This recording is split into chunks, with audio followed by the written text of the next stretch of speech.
Hello, my name is Stuart, the Unrepentant Atheist, and thank you very much for tuning into my channel. So today, what I'm going to be talking about is why I don't read Christian apologetics. So I've not got only atheist viewers to my channel. I've got some Christians who visit my channel, and some of them have very kindly recommended books to me, and I've declined to read them. And just to explain why not, because somebody quite reasonably pointed out that there may be in these books arguments for the existence of God or the Christian God which I would find convincing. So how can I reject reading these books, and how can I dismiss them without reading the books to see if the arguments are there? Well, I'll answer that. I think probably based on my belief that it's highly unlikely that there will be any arguments or evidence in Christian apologetics books which would convince me of the existence of God. The reason I say this is because I follow the online atheist and Christian community. I watch numerous debates by the top apologists, William Lane Craig and others. I follow as much as possible all the news which is going on about the latest arguments, the latest philosophical arguments, etc. And I can't really think that it would be a good use of my time to plow through hundreds or maybe thousands of books on Christian apologetics, searching for very high quality arguments which are not currently being used in the debating circuit. So I would wonder why, for example, if a certain apologist had written a particularly convincing argument, that apologists like William Lane Craig and others are not actually using these arguments in debates with atheists. I feel that the best arguments are probably most likely already being used, because obviously those who are studying and doing all the reading on Christian apologetics would want to use the most powerful arguments in their debates with atheists.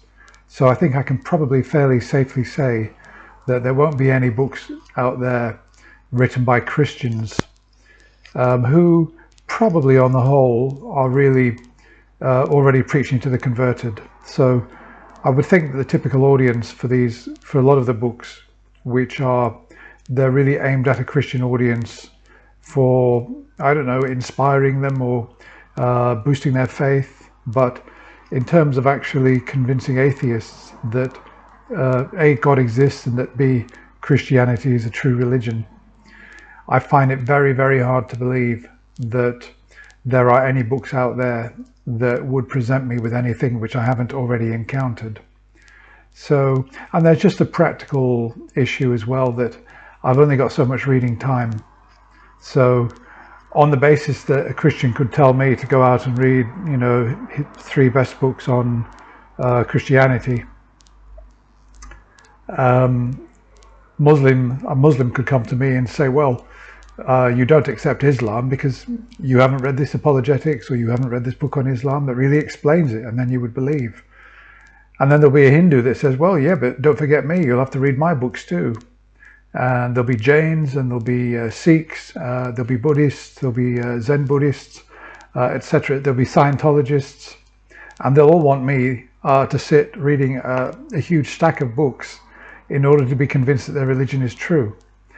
And so it's not really a good use of my time to actually plow through all those books to see if there are any valid and sound arguments in those books that would convince me, A, that God exists, and that B, that religion is true.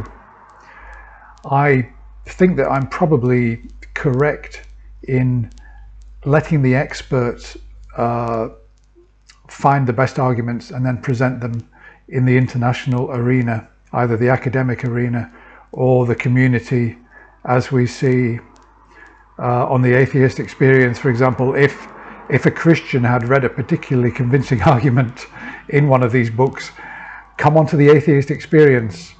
Or if you're a Christian and you've read a particularly compelling argument,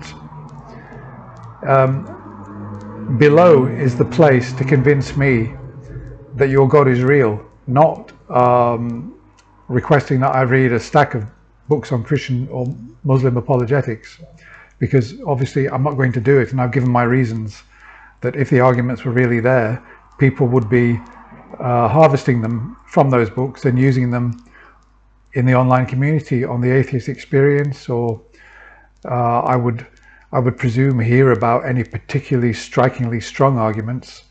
And I don't really see why there should be long and drawn out arguments, because after all, the Kalam cosmological argument can be stated in less than a minute. So if there is any strong evidence that any Christians out there have read in any Christian literature, present a summary of it in the comments below and give a reference. And if I'm impressed with the summary of the argument, then I'll go and check it out. But obviously, because I've got limited time, I simply have not got time to plow through thousands and thousands of books on apologetics. And as I've said already with Christianity, that the Gospels are written to persuade people that Jesus is the Savior of mankind, the Son of God, and that he died for man's sins and was resurrected. I've read the Gospels. I didn't find them convincing. They didn't convince me that any miracles took place or that anything supernatural took place, let alone that a man rose from the dead. I did not find them convincing, and that's primary source material. It's fairly well explicit. It doesn't require a degree in theology to read it and understand it. And I've read annotated Gospels.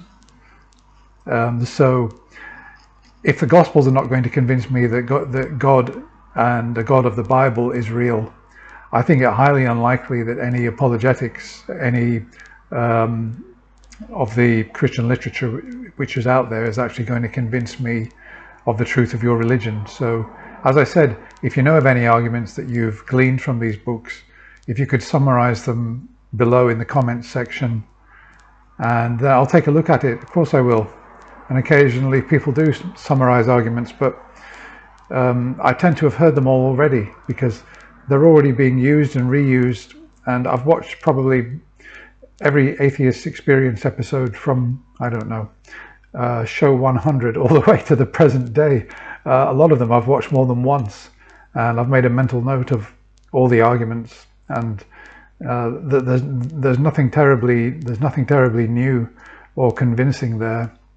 And I would think that if there were arguments in some of these books you're recommending, that people would be coming onto the online community and saying what they are. So appreciate that I haven't got the time to go through all that material any more than you've got time if you're a Christian, and I recommend to you 10 great books on atheism.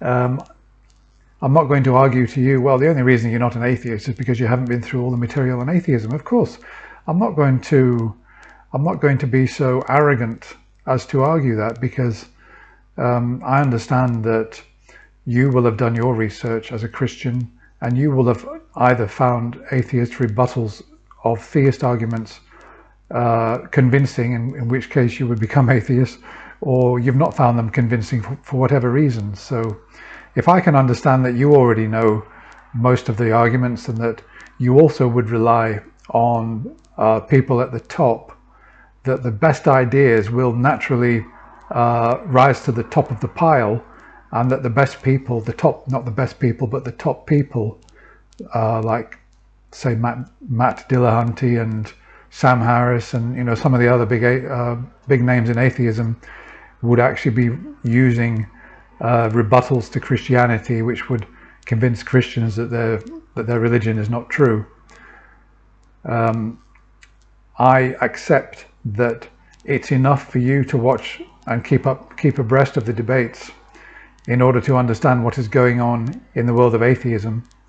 And in the same way, the way that I discover what is going on in the world of Christian apologetics is to try and keep up to date and watch the debates on YouTube or whatever. go to various websites, and if there are fantastic Nobel Prize winning arguments out there, I will get to know about them, I'm sure of it. So that's my answer then to the point that how can you dismiss these books because they might have great arguments in them? You're being closed-minded. No, I'm not being closed-minded, because at any time anybody can present me with an argument which they find convincing and give me a chance to evaluate it. It's as simple as that. So that's about it, really. Having said that, I am going to get a book in the near future. One book possibly on Christian apologetics, and read through it, because I thought it might be an interesting exercise for me to do. Not that I would be expecting to find anything particularly new in there, but still I would find it interesting, particularly if it's primarily speaking to a Christian audience, which from some of the excerpts of which I've read, it seems that it is that they are really aimed at bolstering the faith of existing converts or Christians, and are highly unlikely that they're going to convince an atheist. So, well, that's all for now. I'm going to upload this now and look forward to seeing your comments. Let me know what you think. Bye for now.